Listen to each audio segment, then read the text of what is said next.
अफसर हूँ। दूषित पानी पीने के कारण मेरे बेटे की मौत हो गई। मैं एक व्यापारी हूँ, बाढ़ में दुकान घर और सब बह गया। मैं पानी हूँ और इन सब की जिम्मेदार मैं नहीं हूँ।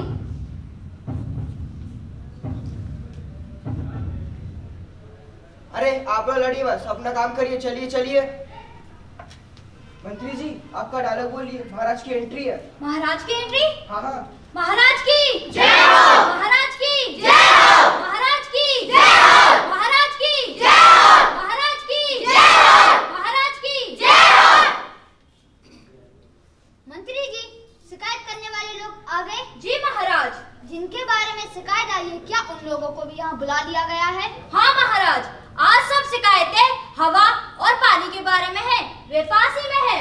ठीक है, मुकदमे की कार्रवाई शुरू की जाए। पहले पानी को बुलाया जाए। महाराज की जय हो। पानी, तुमसे इन लोगों की शिकायतें हैं। यदि शिकायत सच साबित हुई तो तुम्हें दंडित किया जाएगा। महाराज, मुझे नहीं मालूम ये लोग मुझसे क्यों नाराज हैं। मैं एकदम निर्मल हूँ महाराज। महाराज, लोगों की पहली शिकायत ये है कि पानी अब निर्मल नहीं रहा।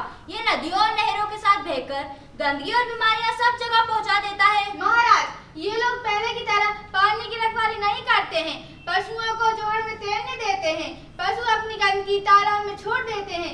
गांव की दूसरी गंदगी भी तालाब में फेंक दी जाती है। नदियों में कारखानों, बस शहर के गंदे नाले का पानी भी छोड़ा जाता है।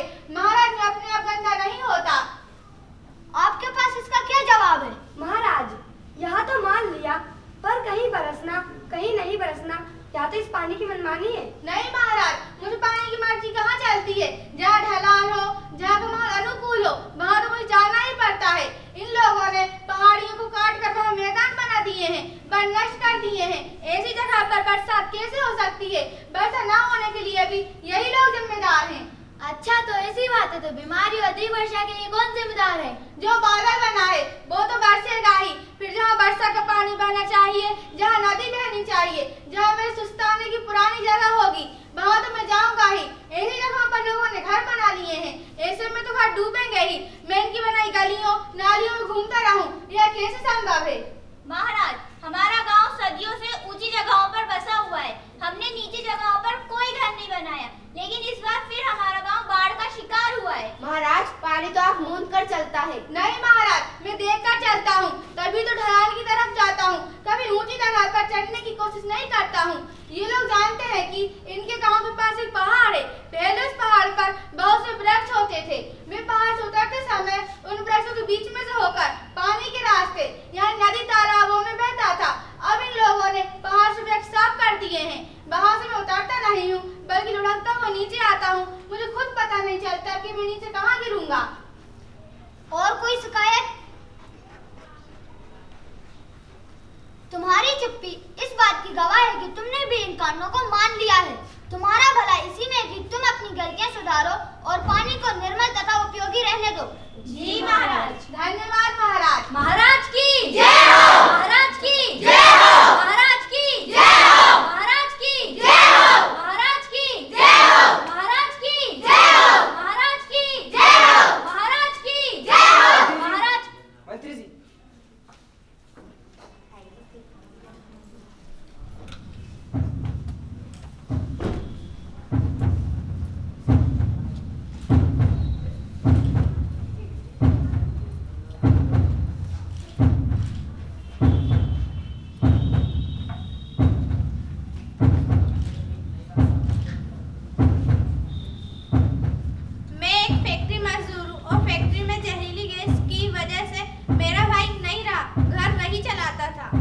सब्जी वाली हूँ और तूफान में मेरा ठेला परिवार बच्चे कुछ नहीं बचा। मैं एक वैज्ञानिक हूँ और शोध में मैंने पाया वायु प्रदूषण से पूरी प्रकृति त्राही त्राही कर रही है। मैं एक डॉक्टर हूँ और प्रदूषित हवा से मेरे बच्चे को बीमारी हो गई, मैं उसे नहीं बचा पाया। मैं हवा हूँ और इन सब की जिम्मेदार मैं नहीं हूँ। अरे लड़ाई लड़ाई माफ करो, सब अपना काम करो, चलो चलो। मंत्री जी महाराज, मंत्री जी।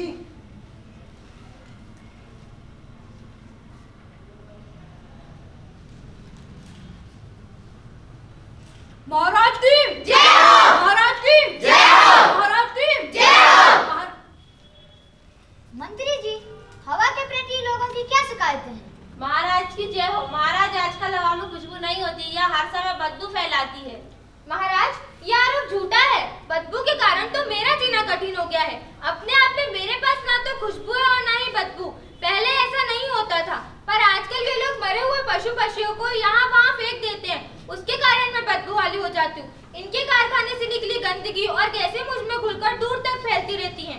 मुझे याद है, एक बार भोपाल के एक कारखाने से निकली जहरीली गैस मुझ पर सवार होकर दूर तक फैल गई थी और कितने ही लोग मौत के मुंह में चले गए थे। इनसे कहिए कि ये गंदगी की ढेर ना लगाएं, सफाई रखें।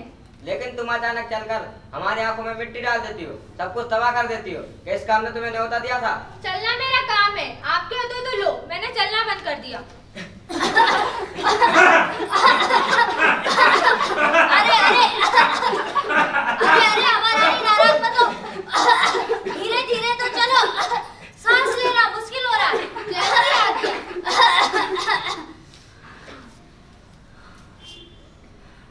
हवा के बारे में और कोई शिकायत?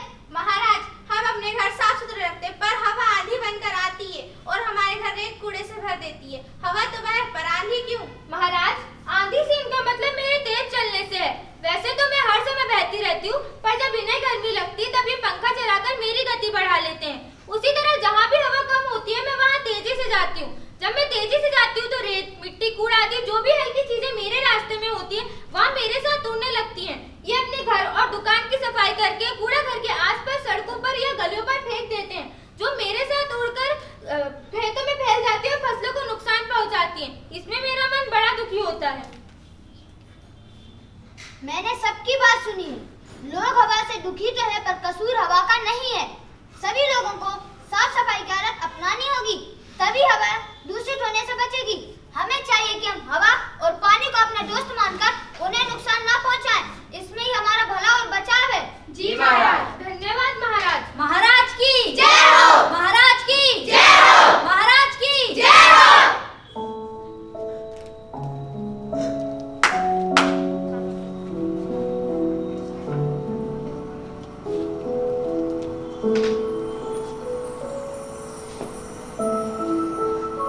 कलकल करता पानी, सरसर करती हवा, बह रहे अपनी धुन पर, न किसी का चाहते ये बुरा। जल है जीवन तो हवा है प्राण, इसका महत्व आज समझ लो, नहीं तो सब कुछ है शमशान।